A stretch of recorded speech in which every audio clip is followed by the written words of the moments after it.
자, 우리 성경을 한 절 찾아보고 하겠습니다. 로마서 1장 18절부터 23절까지의 말씀입니다.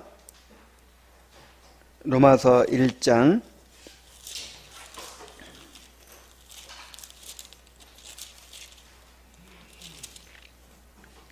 하나님의 진노가 불의로 진리를 막는 사람들의 모든 경건치 않음과 불의에 대하여 하늘로부터 나타나나니 이는 하나님을 알만한 것이 그들 속에 보임이라. 하나님께서 이를 그들에게 보이셨느니라. 창세로부터 그의 보이지 아니하는 것들 곧 그의 영원하신 능력과 신성이 그가 만드신 만물에 분명히 보여 알려졌나니 그러므로 그들이 핑계하지 못할지니라. 하나님을 알되 하나님을 영화롭게도 아니하며 감사하지도 아니하고 오히려 그 생각이 허망하여지며 미련한 마음이 어두워졌나니 스스로 지혜 있다 하나 어리석게 되어 썩어지지 아니하는 하나님의 영광을 썩어질 사람과 새와 짐승과 기어다니는 동물 모양의 우상으로 바꾸었느니라. 아멘. 오늘은 이제 11장부터 12장까지 10장부터 12장까지인데 우상숭배에 빠진 인간, 이런 제목으로 함께 살펴보도록 하겠습니다. 원래는 오늘은 그냥 강의를 안 하고 그냥 교재를 하려고 했어요. 그런데 또 살펴보다가 좀 정리하다 보니까 또 강의가 다 돼버렸어요. 그래서 오늘 이 강의를 또 잠깐 하고 그 다음에 또 모여서 또 질문들을 나누고 하도록 하겠습니다. 10장에서 12장까지는 하나님께 대한 참된 예배의 문제를 다루고 있습니다. 그리고 이제 13장에 가면은 삼위일체 하나님에 대해서 나오게 되죠. 그래서 이제 그 참 하나님에 대해서 이제 이야기하기 시작하는데 그 서론이라고 할 수가 있습니다. 하나님을 아는 지식은 하나님께 대한 참된 예배를 낳는다 그랬죠. 하나님을 아는 지식은 신앙과 경건을 낳는데 그 결과로 하나님을 향한 참된 예배, 또 복종을 낳는다 그랬죠. 그래서 하나님을 참되게 예배하는 사람이라면 신령과 진정으로 하나님을 예배할 수밖에 없고 일체 우상 숭배를 배격하게 될 것입니다. 그래서 이제 10장에서는 하나님이 우상과 구별된 참되신 하나님이다 라는 것을 이야기하고 있어요. 또 11장에서는 하나님을 형상화하는 그래서 우상숭배에 빠진 인간의 죄를 또 보여주고요. 그 다음에 11장에서는 오직 하나님께만이 온전한 예배를 드려야 된다라고 하는 내용으로 이렇게 전개가 됩니다. 자, 먼저 성경은 우상과 구별된 참되신 하나님을 보여준다. 이 10장을 한번 살펴보죠. 모든 창조물과 성경이 하나님을 보여준다 그랬어요. 그러니까 이 자연도, 자연 계시도 하나님이 자기를 드러내신 것이고 또 성경도 하나님이 자기를 드러내신 것이기 때문에 이 창조물이 보여주는 하나님, 성경이 보여주는 하나님이 다를 수가 없겠죠. 같습니다. 다만 인간이 타락해서 이 자연 계시만으로는 하나님을 온전히 발견하지 못하고 이제 우상숭배에 빠지는 것이 문제죠. 자, 그렇게 모든 창조물과 성경이 보여주는 하나님이 어떤 하나님이에요? 영원하시고 자존하시고 인자하시고 선하시고 자비하시고 공의로우시고 또 심판하시는 하나님이시고 진리 하나님이시다. 그렇죠? 특히 칼빈은 공의와 사랑과 심판, 이렇게 세 가지 속성을 강조합니다. 이것을 알아야 된다는 거예요. 하나님을 알기 위해서는 물론 다른 걸 다 알아야 되겠지만은 뭘 알아야 된다고요? 공의를 알아야 돼요. 공의. 공의가 뭐예요? 공의는 악인을 벌하시고 또 의인에게 상을 주시고 이렇게 이제 하시는 그 죄에 대한 대가를 치르게 하시고 그런 이 공의로움을 말하는 것이죠. 그 다음에 사랑은 어떤 것이냐면 당신의 백성에게 언약을 지키시는 신실한 하나님. 그냥 보통 우리가 생각하는 사랑하고 달라요. 성경에서 말하는 사랑은 그 인애라고 하는 거예요. 인애. 그것은 이제 이 언약적인 사랑을 말하는 거예요. 언약을 주시고 그 언약을 신실하게 이루어 가시는 그것이 사랑이라는 거죠. 하나님, 우리를 향한 하나님의 사랑. 그 다음에 심판은 무엇입니까? 이제 장차 우리가 어떻게 행했는지에 대해서 이제 모든 사람들이 다 심판을 받게 되겠죠. 신자건 불신자건 다 받는 것입니다. 심판은. 그래서 그 심판을 생각하면 항상 어떻게 살아야 돼요? 두려움으로 살아야죠. 내가 하나님의 심판대 앞에 서게 된다라고 하는 그 사실을 기억하며 살아야죠. 그래서 하나님을 우리가 알아야 되는데 가장 중요하게 우선적으로 뭘 알아야 돼요? 공의를 알아야 되고 또 사랑을 알아야 되고 하나님의 심판을 알아야 된다. 이렇게 이야기한 것입니다. 그리고 성경은 이교도들의 모든 신들을 배격한다 그랬어요. 모든 우상들. 거의 모든 시대를 통틀어서 종교가 일반적으로 혼합되었기 때문이다. 우리 116페이지를 한번 찾아볼까요? 116페이지.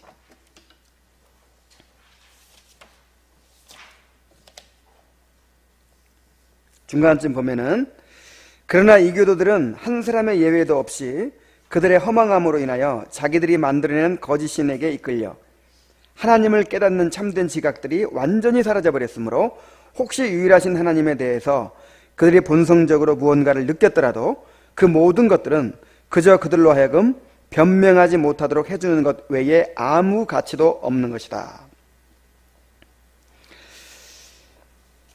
한 사람의 예외도 없이 그들의 허망함으로 인하여 자기들이 만드는 거짓 신에게 이끌려 그랬죠. 하나님을 깨닫는 참된 지각들이 완전히 사라져버렸다.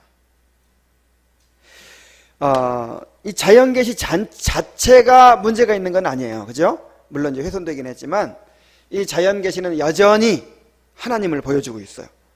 문제는 인간의 타락이죠. 인간은 한 사람도 예외가 없이 그렇게 이제 무지와 어두움 속에 빠져버렸기 때문에 하나님을 찾는 감각은 있지만 그 하나님을 아는 이 본성적인 지식은 있지만 그러나 올바로 찾을 수가 없고 다 우상으로 빠져버리는 것이죠. 이것이 일반 계시의 한계입니다.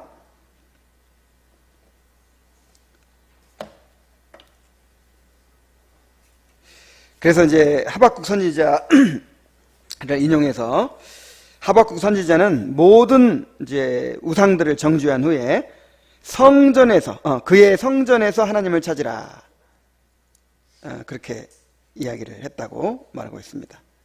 하나님은 어디서 찾아야 돼요? 성전에서 찾아야 돼요. 하나님 그 예루살렘 성전에 가야만 하나님을 온전히 만날 수가 있는 것이죠. 그래서 오늘 우리는 이 성경을 통해서 또 성경 말씀이 선포되는 이 교회를 통해서 하나님을 만날 수 있게 되는 것이죠. 그렇지 않고 다른 방법으로 하나님을 찾으려고 하는 모든 시도는 다 우상 숭배를 낳는다는 거예요.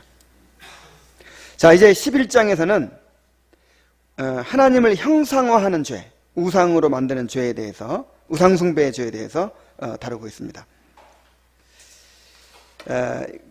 먼저 1절로 4절까지 형상들을 배격하는 이제 논증을, 성경적 논증을 얘기하죠. 지금 칼빈은 다른 문제들도 마찬가지지만 다른 교리들 다 마찬가지예요. 지금 항상 뭘 염두에 두고 지금 얘기를 하냐면 카톨릭의 로마 카톨릭에서 지금 개혁해 나오고 있잖아요. 그러니까 지금 다 이야기하고 있는 문제들이 다 어디에 있는 문제들이에요. 세상 모든 사람들에게 있는 문제들이지만 지금 당장 로마 카톨릭의 문제들이란 말이에요. 이 로마 카톨릭을 염두에 두고 지금 이야기를 하고 있어요. 이 성당에 가면은 온갖 이제 우상들이 있어요. 그거를 이제 천주교에서는 성상이라고 합니다. 거룩한 상. 거룩한 우상이에요. 그래서 성 베드로 성당에 가면 누구의 상이 있어요? 베드로 상이 있고, 뭐 베드로 성당까지 안 가도 어떤 성당에 가도 마리아 상이 있고, 마리아가 아기 예수를 딱 안고 있는 상이 다 있어요. 그리고 무슨 그리스도 상이 있고, 그런 상만 있는 게 아니야. 성인들의 상이 있어. 성 바울의 상, 뭐 성경의 인물들 외에도 무슨 역사 이래로 이제 카톨릭에서 성인으로 추대한 그 성자들의 상이 또 다 있어요. 그런 것만 있는 게 아니야. 성화가 있어요. 이 성화. 그런데 그게 다 경배의 대상이에요. 그래서 마리아 상한테 절합니다. 이제 마리아에게 기도해요. 마리아는 이제 여자이기 때문에 모성애를 가지고 있기 때문에 우리들의 연약함이라든지 우리들의 그 사정을 더 잘 이해해주고 우리의 기도를 더 잘 들어준다는 거예요. 그래서 우리의 부족함과 연약함 때문에 예수님께 기도하려고 했더니 예수님은 엄하시고 그래가지고 감히 못 가는데 마리아는 너무 인자하고 따뜻하고, 그래서 마리아한테 기도하면 마리아가 이제 또 이렇게 우리를 위해서 중보해 준다. 마리아에게 기도합니다. 마리아에게만 기도하는 것이 아니고 성인들에게도 기도해요. 성 니콜라스요, 뭐 병 들었을 때는 무슨 성인, 병도 가지가지야. 무슨 뭐 위장병이면 어떤 성인, 그 다음에 당뇨병이면 무슨 성인, 고혈압이면 무슨 성인. 성인마다 이제 그 병을 치유하는 능력들이 다 있고, 그리고 그 성인들이 이제 이 공로를 천국 가고도 남는 공로가 있어요. 그게 이제 잉여 공로라고 하는데 그것이 쌓여 있어. 그래가지고 근데 보통 사람들은 공로가 부족해요. 천국 갈 수 있는 공로가 아무리 노력해도 부족해. 그래서 그 성인들의 공로를 좀 이렇게 힘입어야 돼. 그래서 사람들마다 다 의지하는 성인들이 있고, 그 성인들의 상을 놓고 거기다 경배하고 기도한다니까, 성인들한테. 그 다음에 이제 성화, 그림들을 보면서 조각이나 이제 성화뿐만 아니라 조각, 그 다음에 그림 이런 것들을 보면서 거기서 이제 은혜를 받고, 거기서 이제 이렇게 하나님의 은혜가 주입이 된다는 거예요.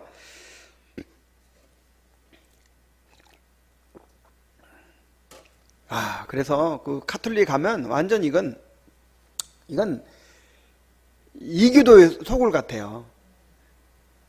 그리고 이제 러시아 정교라든지 막 그런 데 들어가면 아이고 막 꼭 무당집에 오는 느낌이야.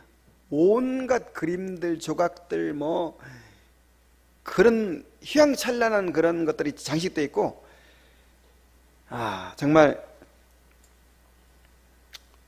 완전히 우상의 소굴이 되어버렸어요. 그러나 성경은 하나님을 형상화하는 것을 일체 금하고 있죠. 어떤 모습이든지 하나님을 형상화하면 필연적으로 하나님을 모독하게 된다는 거예요. 하나님은 보이지 않는 분이시죠. 영이시죠. 그래 무한하신 분이죠. 근데 아무리 하나님을 잘 묘사하더라도, 아무리 예수님을 잘 묘사하더라도 일단 하나님을 어떤 형상으로 나타내면 하나님을 유한한 존재로 만들어버리는 것이고 하나님께 대한 심각한 모독이 됩니다. 그래서 이제 그 가톨릭에서는 여러 가지 핑계를 많이 대요. 구약시대에 속죄소 같은 것도 하나님을 상징하지 않았냐. 근데 속죄소가 하나님의 임재를 상징하는 건 사실인데 속죄소를 사람들이 볼 수 있었어요, 없었어요? 볼 수 없었죠. 보지 못하게 만들어놨어요. 그래서 그런 것도 구실이 될 수 없어요. 이제 교황 그레고리의 오류에 대한 논박이 5절부터 7절까지 있는데, 교황 그레고리는 형상들은 배우지 못한 자들을 위한 책이다, 이렇게 이야기를 했어요. 그러니까 우리가 말씀을 통해서 하나님을 알아야 되는데, 교리를 통해서 하나님을 알아야 되는데 다 무식하고 못 알아듣고 일자 무식쟁이들한테 그렇게 어려운 얘기들을 해봐야 알아듣겠냐 이 말이야. 그런데 마리아가 아기 예수를 이렇게 안고 있는 모습, 아니면 어떤 그 성경의 그림들, 성화, 막 이런 거를 이렇게 보여주면 그 그림을 보면서 이해가 되고 또 깨달아지고 그럴 수 있지 않겠냐. 그래서 이런 성상들, 이런 것들은 바로 하나님을 알 수 있는 배우지 못한 자들을 위한 책이다, 이렇게 주장을 했단 말이에요. 물론 그렇게 그런 것들을 보여줘야만 뭔가를 좀 알 것 같고 하는 그런 사람들이 있는 것도 사실이에요. 근데 왜 그렇게 됐을까요, 그런 사람들이? 그렇죠. 말씀을 안 가르쳐서 그렇죠. 지금 오늘날 교인들한테 교리를 가르치고 말씀을 제대로 가르치면 알아들어요, 못 알아들어요? 못 알아들어요. 그러니까 오늘날 사람들한테 어떻게 가르쳐줘야 돼? 정말 그 성경의 진리를 그냥 왜곡시키는 예화들, 막 그럴싸한 예화들이라든지 아니면 그다음 체험들, 그 다음에 당장 무슨 이렇게 느끼게 해주고 막 그런 것들을 통해서 이렇게 만지고 느끼고 경험하도록 해줘야 돼. 지금은 하나님의 은혜도 어떻게 보여줘야 되냐면 막 CCM 같은 거 부르면서 그냥 감동받게 그래야 이게 하나님의 은혜다. 근데 CCM 하나님의 은혜예요, 아니에요? 아니죠. 이렇게 돼버렸단 말이에요. 이렇게. 근데 이렇게 된 이유가 뭐예요? 말씀을 안 가르쳤기 때문에. 듣는 귀가 없어요. 그래서 인간은 말씀이 없으면 우상숭배로 갈 수밖에 없는 존재다 하는 것을 깨달아야 돼요. 잠언 29장 18절에 묵시가 없으면 백성이 방자히 행하거니와 율법을 지키는 자는 복이 있느니라 그랬죠? 그 잠언을 항상 이렇게 이게 중언법으로 표현이 됩니다. 같은 말을 반복하는 거예요. 반복하거나 대조하거나. 이제 그래서 묵시가 없으면 백성이 방자히 행하거니와 라는 것과 율법을 지키는 복이 있느니라가 지금 대조되고 있는 거예요. 그러면 묵시가 뭘 가리키는 거예요? 율법을 가리키는 거예요. 율법. 그러니까 하나님의 말씀을 가리키는 거란 말이에요. 그래서 요 말씀도 보통 어떻게 사용하죠?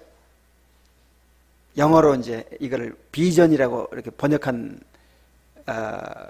이제 영어 성경들이 있거든요. 그러니까 비전이 없으면 꿈을 가져야 된다. 비전이 없으면 망한다.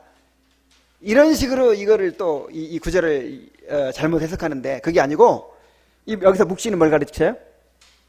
율법, 말씀을 가르치는 거예요. 말씀. 그러니까 말씀이 없으면 사람들이 어떻게 행한다고요? 방자히 행해. 방자히. 방자히 행하는 게 뭐예요? 우상에 빠지는 거죠. 하나님을 온전히 예배하지 못하고 온갖 우상에 이끌리는 거죠. 그러나 율법을 지키는 자는 복이 있느니라. 그래서 우리들도 이미 뭔가를 막 알고 있는 것 같아도요, 계속해서 말씀을 듣지 못하면 어떻게 될까요? 우리 안에 온갖 우상들이 가득 채워지게 되는 거예요. 방자에 행하게 되는 거예요.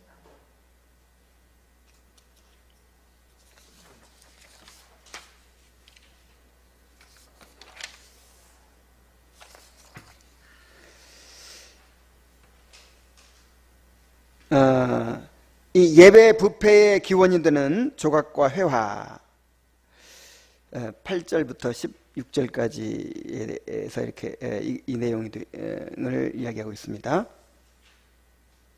자, 우상의 기원이 무엇이라고 했습니까? 우상의 기원은 형체를 지닌 신을 찾는 인간의 부패한 본성이라 그랬어요. 부패한 욕심이라 그랬어요. 자, 어떤 신을 찾는다고요?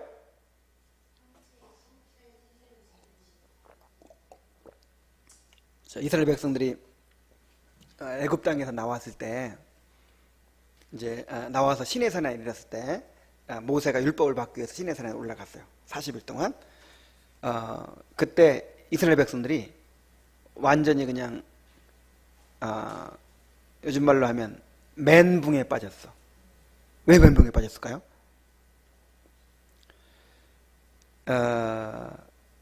이스라엘 백성들은 아직까지도 보이지 않는 하나님, 그래서 말씀을 통해서 만나는 하나님에 대해 익숙하지 않아. 우상 문화 속에 살았기 때문에 당장 어떻게 돼야 돼요? 보여야 돼. 근데 그동안에 누가 보였죠? 모세가 보였던 거예요. 모세가 있으니까 지팡이 들고 그냥 기적을 행하고 막 하니까 그 모세를 의지해 가지고 이제 하나님을 이제 의지했던 거예요. 했던 거예요. 그래서 모세가 있으면 뭔가 지금 하나님 우리와 함께 하신다 이렇게 생각하고. 근데 모세가 없는 거예요. 이제 아무것도 보이지 않는 거예요. 자, 아무것도 보이지 않지만 하나님은 계시죠. 그들과 함께 계시죠. 그러나 그들은 아무것도 안 보이니까 견딜 수가 없어요. 그래서 우리를 인도한 모세는 산에 올라가서 지금 죽었는지 살았는지 소식도 없고 우리는 불안해서 못 살겠다. 그러니까 우리를 인도할 신을 만들어내라.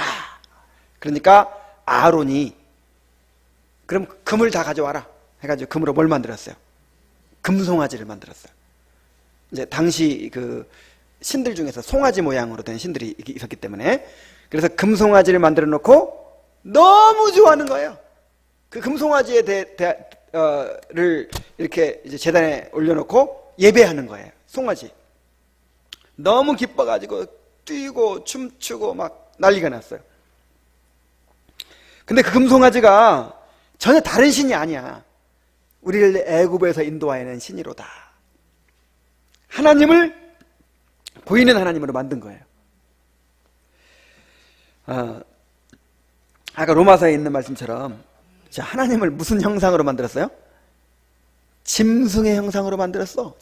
소의 형상으로 만들어서 세상에. 신성 모독도 이토록 지독한 신성 모독이 어디 있어요? 심지어 버러지의 형상으로도 만든다 그래요. 버러지의 형상. 자, 뱀신도 봤죠? 뱀의 형상. 그 다음에 파리 형상. 아니, 하나님을 세상에 그렇게까지 만든다니까? 왜 이렇게 만드냐면은, 이렇게 만드는 이유가 뭐냐면, 인간은 형체가 있는 신을 소유하고 싶은 그런 욕망이 있다 이 말이에요. 왜 이게 나쁜 거죠? 자, 보이지 않는 하나님으로 만족하지 못하고 당장 손에 잡히고 눈에 보이는 그런 신을 원하거든요. 근데 이게 왜 부패한 본성이라는 거죠? 왜 나쁜 거죠? 보이지 않는 하나님은 내가 마음대로 할 수가 없어. 통제 밖이야. 그냥 하나님이 어디 계신지 모르겠고, 하나님이 갑자기 말씀하시면 어떻게 해야 돼요? 순종해야 돼. 하나님이 어떻게 생긴지도 모르고 내가 어떻게 상상할 수도 없고, 완전히 하나님께 통제권이 있는 거예요. 근데 일단 금송아지든 뭐든 딱 눈에 보이면 어떻게 돼요? 일단 이제 안심이 되고 뭔가 규정이 돼 있으니까 내가 통제할 수가 있는 거예요. 그 금송아지를 내 눈으로 확인할 수 있잖아요. 눈으로 확인할 수 있고, 그래서 내 마음속에 딱 분명히 그릴 수 있고, 그 다음에 그것을 내 마음대로 가지고 옮겨 다닐 수도 있고, 그러니까 누가 마음대로 할 수 있는 하나님? 내가 마음대로 할 수 있는 하나님. 바로 요 동기예요.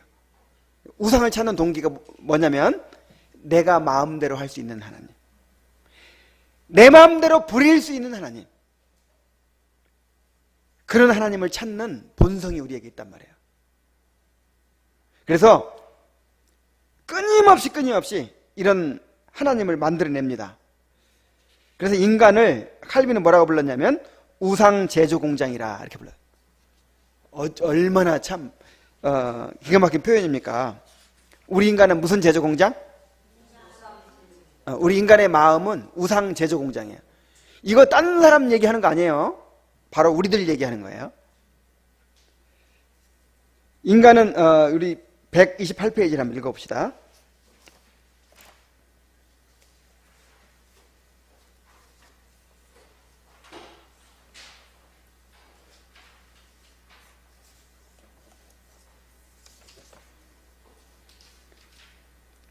우리는 인간의 본성 자체가 말하자면 영구한 우상 제조 공정이라는 것을 알 수 있다 그랬고, 128페이지 보면은 중간쯤에 위에쯤에 인간의 육체는 자기를 닮은 어떤 허상을 확보하여 그것을 하나님의 형상으로 알고 거기서 위안을 찾기 전에는 언제나 불안 가운데 있다는 것을 일상적인 체험에서 잘 배우게 되는 것이다. 세상이 시작된 이래 거의 모든 시대마다 사람들은 자기들의 어두운 욕심에 복종하기 위하여 상징물들을 세워놓고 그것을 보면서 하나님이 자기들의 눈앞에 나타나셨다고 믿어온 것이다. 그래서 어떤 상징물들을, 형상들을 세워놓고 이것이 우리 하나님이다, 이것이 우리 신이다, 이것이 우리를 인도해주고 우리를 보살펴준다, 이렇게 믿고 싶은 거예요. 그런데 우리 마음속에서 끊임없이 이러한 일들이 일어나고 있어요. 끊임없이. 그게 뭐냐면은 이제 하나님을 내가 원하는 대로 상상해서 만들어내는 거죠.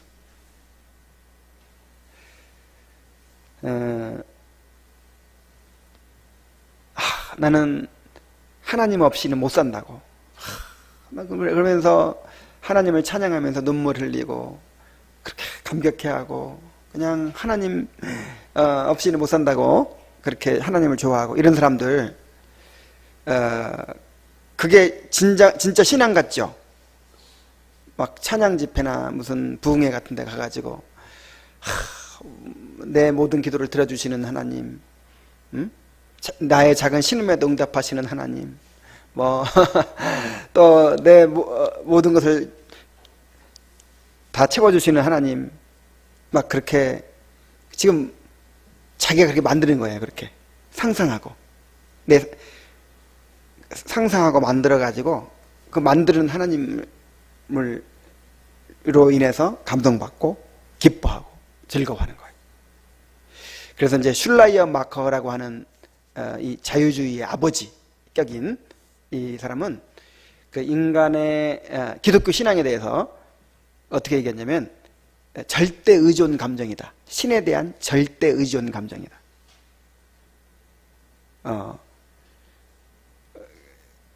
그러니까 이 성령과 관계없이도요, 그 절대 의존 감정이 있어요, 없어요? 사람들에게 있어요. 절대 의존 감정을 가지고 자기가 의존할 만한 하나님을 만든다니까?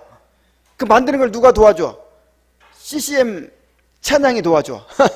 그 다음에 온갖 이 부흥회 같은 데 가면 그런 하나님을 또 보여주죠.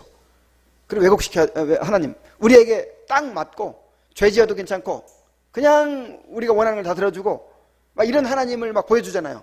얼마나 좋아요. 내 안에 절대 의존 감정이 있는 데다가 그런 하나님을 보여주고 또 내가 그렇게 만들고, 그러니까 그런 하나님을 내가 자꾸만 만들어가는 거예요. 그리고 고집하는 거예요. 그리고 내가 신앙이 좋다는 거야. 아, 나는 하나님 없으면 못 산다는 거야. 우상숭배, 우상숭배.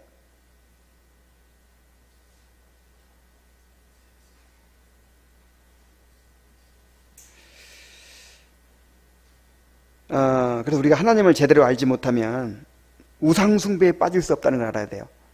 그러니까 하나님을 아무 형상이든지 만들지 말라 하는 말씀은 우리가 상상해내지 말라 그 뜻이죠. 그런데 하나님을 말씀을 통해서 제대로 알아가지 못하면, 그 하나님에 대한 지식이 불완전하면 당연히 내가 상상해낼 수밖에 없죠. 우리가 하나님에 대해서 알아가면 알아갈수록 뭘 발견하죠? 아, 이런 하나님이었네. 내가 이렇게 알고 있었는데 이런 하나님이었네. 그렇게 교정이 돼가죠. 그러니까 그전에는 우상을 섬겼다는 것이지.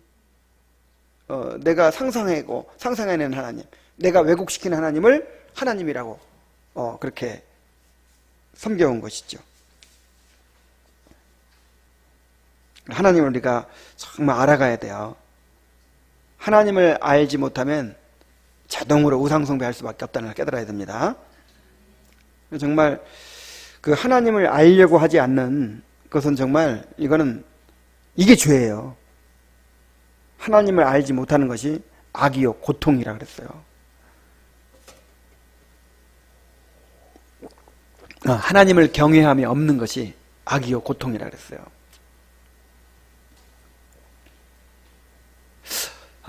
정말 그러니까 하나님을 예배하고 하나님께 대한 올바른 자세가 뭐냐? 첫 번째로 하나님을 알고자 하는 거야. 하나님은 끊임없이 자기를 계시하시잖아요. 자연을 통해서, 그걸로 안 되니까 성경을 통해서 끊임없이 말씀을 선포를 통해서 자기를 계시하고 계시는데, 하나님 아는 거에 관심이 없어. 그리고 자기는 믿는다는 거야. 자기는 하나님 없으면 못 산다는 거야. 이게 우상숭배라니까요. 이게 다른 것이 아니라. 기도 열심히 하는데 지금 하나님을 모르고 있는 사람은, 하나님 알아가고 있지 않은 사람은, 그게 우상숭배예요. 그게 누구한테 기도하는 거예요 지금? 자기가 만든 하나님한테 기도하는 거잖아요.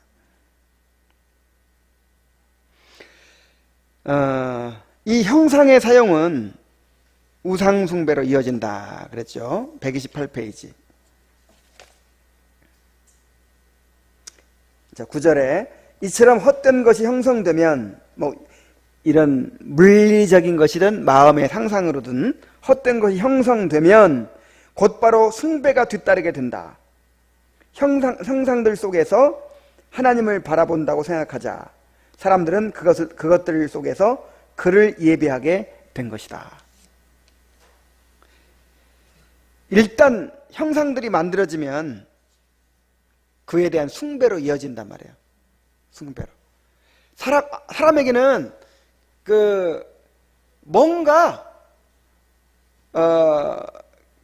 보이지 않는 하나님은 너무 막연하고 너무 어렵기 때문에 눈에 보이는 어떤 근거를 원해요. 눈에 보이는 그런 하나님을 원해요. 그래서 꼭 하나님이 아니더라도 그 하나님을 상상하게 해주는 뭔가를 또 원해. 그래서 이스라엘 백성들도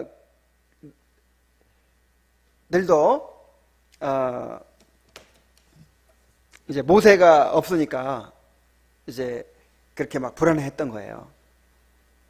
그래서 그런 심리로 꼭 하나님을 안 만들더라도 하나님을 더 가깝게 느끼게 해줄 수 있는 그러니까 그 성 베드로상, 마리아상, 성인 숭배 이런 것도 마찬가지란 말이에요. 그런데 그런 것이 일단 생기면 어떻게 된다고요? 그것을 경배하게 된다고. 당연히.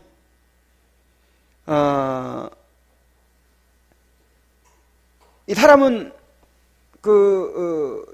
뭔가 내 눈에 보이는 어떤 의지할 대상을 찾는 그런 심리가 있기 때문에 그런 곳이 일단 있으면 그걸 숭배하게 돼버려요. 그래서 성경에는 얼마나 철저하게 그것을 금하고 또 경계했는지 몰라요. 예를 들어서 성경 원본이 왜 없는 줄 알아요? 성경 원본이 있어봐. 어떻게 할까요? 사람들 모셔놓고 우와 여기다 막 뭔가 뭐가 나오는 것 같죠. 막 성령 영감 받아가지고 써놓은 직접 사도가 쓴 원본이 있단 말이야. 그럼 이걸 그냥 어떻게 보겠어요? 이 우상이 되는 거야. 그래서 뭔가 이렇게 사람이 의지할 만한 그런 것들은 다 없애버렸어요. 뭐든 다 없애버렸어. 그 법궤 지금 오늘날 뭐 발견됐다 그랬는데 없어요 그런 거. 또 뭐 모세의 시체를 아예 감춰버렸죠 하나님이. 왜 그랬을까요? 그것도 이제 의지할까봐.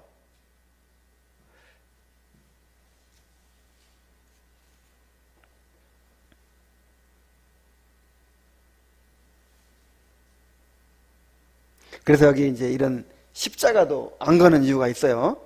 하여간 뭔가 하여간 어떤 상을 만들어 놓으면 그거를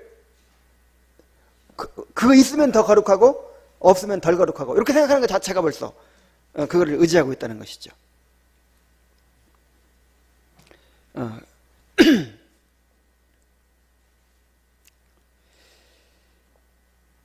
자, 형상에 대한 교황주의자들의 변명. 이제 이렇게 또 변명을 합니다. 우리는 예배하는 것이 아니다. 단지 섬기는 것이다.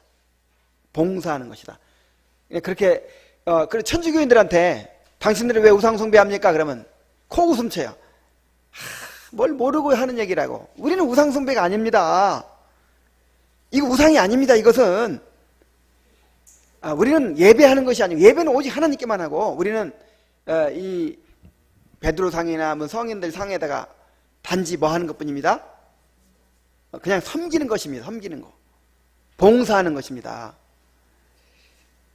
자, 그런데 예배는 라트리아라고 하고 봉사는 둘리아라고 하는데 라트리아나 둘리아나 다 예배를 뜻하는 것이다. 칼빈은 이렇게 이제 어원적으로도 설명을 했죠. 그리고 또 141페이지에서 이렇게 얘기합니다.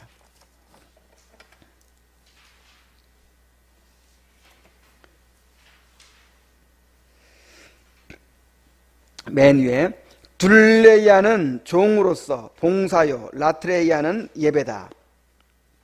그런데 종이 된다는 것이 예배를 드린다는 것보다 더 큰 개념이라는 것은 누구도 의심할 수 없는 사실이다. 그래서 존귀를 돌리기 원치 않는 것이 아닌데도 막상 종이 된다는 것은 어려운 경우가 자주 있는 것이다. 그러므로 결국 성자에게, 여기서 말하는 성자는 그 성인들, 더 큰 것을 돌리고 하나님께 더 작은 걸 돌리는 것이 되는데 이는 지극히 부당한 일인 것이다. 그러니까 천주교인들은 뭐라고 변명한다고요? 우리는 단지 섬기는 것이다. 봉사하는 것이다. 또 예배하는 것이 아니라 그렇게 얘기하는데 그 섬기는 것 자체가 예배보다 더 큰 거다 이 말이에요.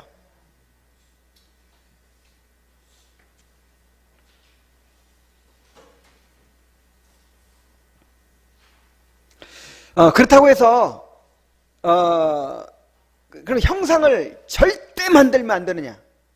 그래서 이걸 이제 지나치게 율법적으로 적용하는 사람은요, 모든 형상을 다 금합니다. 사진도 찍지 마. 사진 찍으면 그 우상돼. 그 다음에 아이들 인형 갖고 놀면 깜짝 놀래요. 이거 인형, 이거 우상이야, 우상. 그래서 모든 그런 우상, 뭐 동상, 무슨 사진, 이런 걸 일제 금합니다. 일제. 근데 칼빈은 거기에 대해서도 반대했어요. 무조건 만들면 안 되는 것이 아니고 하나님이 주신 조각이나 그림을 하나님이 주신 선물로서 합법적으로 사용하는 것은 허락된다. 역사적 사건을 가르치기 위해 사용하는 것들. 예를 들어서 무슨 이순신 장군 동상, 이거 우상 아니죠? 역사적 인물을 이렇게 보여주기 위해서, 만약 거의 경배하면 우상이 되겠지만 경배의 목적이 아니고 그냥 어떤 역사적 사실을 배우기 위해서 만든 거라든지, 아이들 인형 갖고 노는 거, 이런 거 우상 아니죠? 사진 찍는 거, 우리 아버지 사진이야. 요거 우상 아니죠? 근데 저 김일성 사진은 우상이야. 거기다 절하잖아요.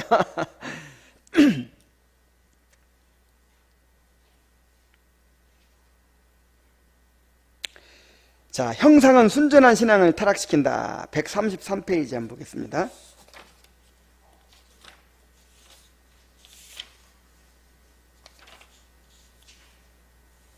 자, 밑에쯤에 기도하는 사람들이 제사를 드리는 사람들이 다 볼 수 있도록 형상들을 높고 존귀한 자리에 설치하게 되면 그것들이 감각도 생명도 없는데도 마치 감각과 생명이 있는 것처럼 보이게 되고, 그리하여 연약한 심령들이 동요되어 마치 그것들이 살아서 숨쉬는 것처럼 여기게 된다.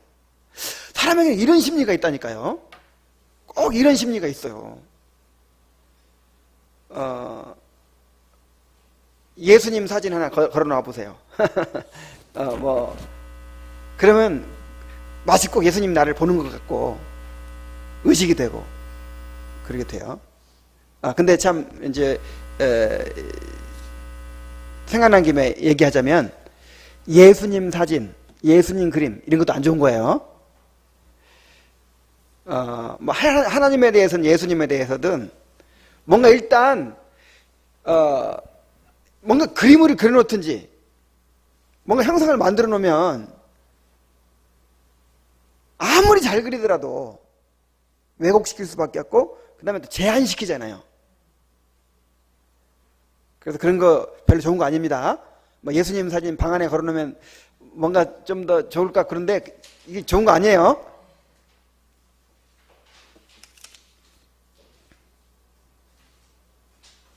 그래도 방 안에다 십자가 걸어놓고 막 아니면 형상 만들어, 카톨릭 믿는 사람들 보면 집집마다 그런 마리아상이 다 있더라고. 십자가 있고. 근데 그런 거 있으면 어떻게 된다? 감각과 생명이 있는 것처럼 여기게 되고, 우상을 안 만들 수가 없단 말이에요, 인간. 그래서 오늘날 교회를 이렇게 단순하게 만드는 거예요, 일부러. 십자가도 떼고, 그 다음에 하여간 성화 같은 것도 막 걸질 않고.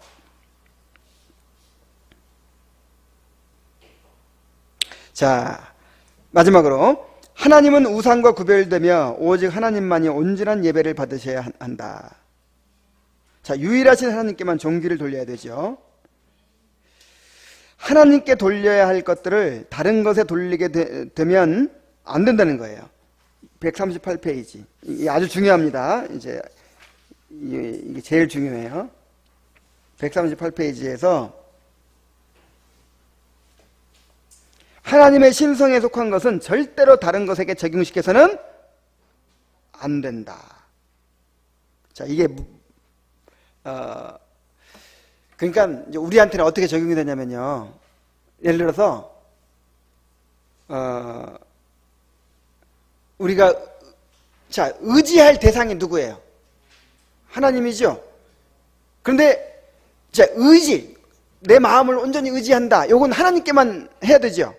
근데 그거를 마음씨 좋고 든든하고 능력 있는 어떤 사람한테 그거를 나눠 이렇게. 그러면 되는데, 이게 우상숭배예요. 우리가 하나님만을 즐거워해야 되죠. 하나님을 즐거워한다는 말은 하나님을 내 행복으로 삼아야 된다 이 말이에요. 근데 하나님 내 행복으로 삼아야 될 분이 하나님인데, 나는 내 아들이 내 행복이야, 내 자식의 행복이야. 그럼 지금 이거 뭐예요? 하나님께 돌려야 될 걸 누구한테 돌린 거야? 아들한테. 이게 우상숭배예요.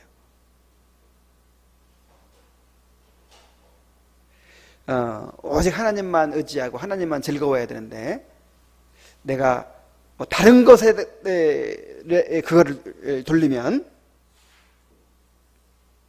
그게 우상숭배가 되는 거예요. 그래 끊임없이 우리는 그걸 만들어낸단 말이에요. 하나님께서 복을 주시면 정말 너무너무 좋은 사람을 만나게 해주셨어. 하나님께서 복 주셔서. 그러면 이제 하나님이 좀 덜 의지해. 하나님을 덜 의지하고 하나님을 좀 덜 만나. 그리고 그 사람을 의지하고 그 사람을 즐거워해. 또 하나님께서 나에게 너무 물질적으로 풍족하게 해주셨어. 그러면 오직 하나님만이 나의 기쁨이요 즐거움이라고 하던 사람이 이제 그것이 기쁨이다 즐거움이다 그걸 의지해. 돈을 의지해. 뭐든지 우상으로 만들어버려. 우리 우상 공장이라 그랬잖아요. 우상 공장. 그러니까 돈도 우상 만들고 자식도 우상 만들고 부모도 우상 만들고 하여간 심지어 건강도 우상 만들고 외모도 우상 만들고 다른 사람의 인정과 평판도 우상을 만들고 온갖 좋은 것을 다 우상을 만들어.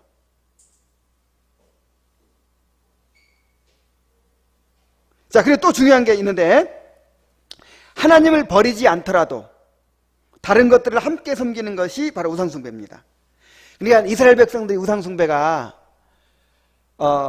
하나님 안 섬기고 바알만 섬기고 이런 게 아니에요. 하나님은 이스라엘 백성은 제사를 안 드려본 적이 없어. 계속 드려왔어요. 그런데 하나님께도 제사를 드리고 그 다음에 바알 신에게도 제사를 드리고 혼합주의였어요. 혼합주의. 그러니까 내 아내를 버려버리고 아니 남편이라고 합시다. 자, 내 남편을 버려버리고 다른 남자에게로 간 것도 간음이죠. 근데 안 버렸으니까 안 버리고 다른 남자도 만나고 이건 뭐예요? 좀 죄가 덜한가요? 이것도 간음이에요. 우상숭배예요. 자, 그리고 또 한 가지. 하나님을 최고로 높이더라도 하나님을 최고로 높였어요. 나는 하나님이 최고 높은 신이야.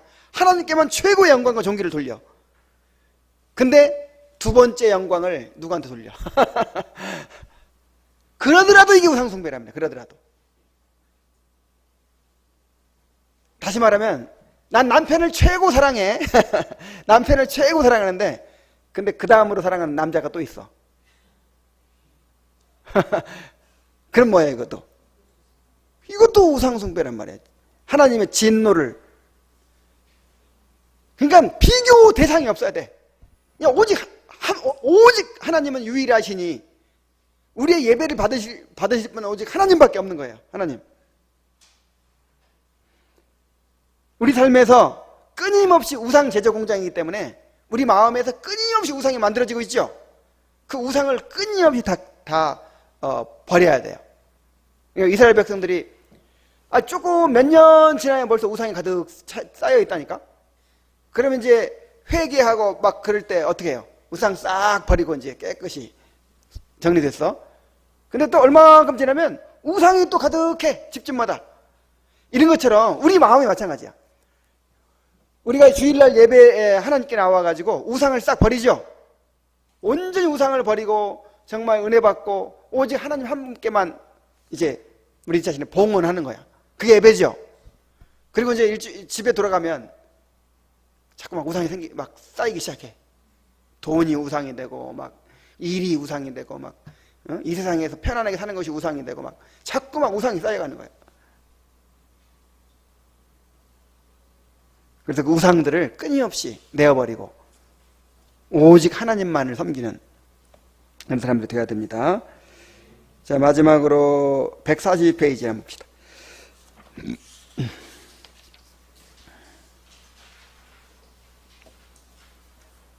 중간쯤에. 자, 이 형상에게 경배하는 것이 얼마나 하나님을 욕되게 하는 것인지. 유일하신 하나님으로 모시기를 바란다면 그의 영광을 티끌만큼이라도 우리가 취해서는 안 된다는 것과 또한 하나님께 속한 것은 완전히 그가 지니셔야 한다는 사실을 기억해야 할 것이다.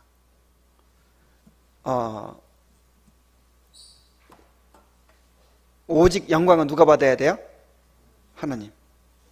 내가 받아도 안 돼. 이건 내가 우상되는 거야.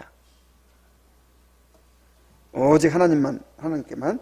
그 다음에 맨 밑에 유일하신 하나님 이외에 다른 어떤 존재에게로 경배의 행위를 전가시키게 되면 바로 그 순간 신성모독이 일어난다는 사실을 인식한다면 그것으로 족할 것이다. 자, 하나님께 속한 것은 하나님께만 돌려야 돼요. 하나님께 속한 것은 오직 하나님께만 돌려야 돼. 그것을 어떤 인간에게 돌리고 다른 것에 돌리면 그 순간 신성모독이 일어난다. 그런 것입니다.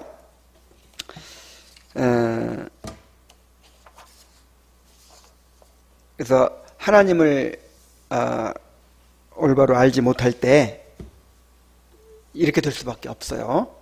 하나님을 알지 못할 때. 그래서 우리가 성경에 계시던 하나님을 온전히 알아가야죠. 온전히 알아가야만이 이런 우상 숭배에서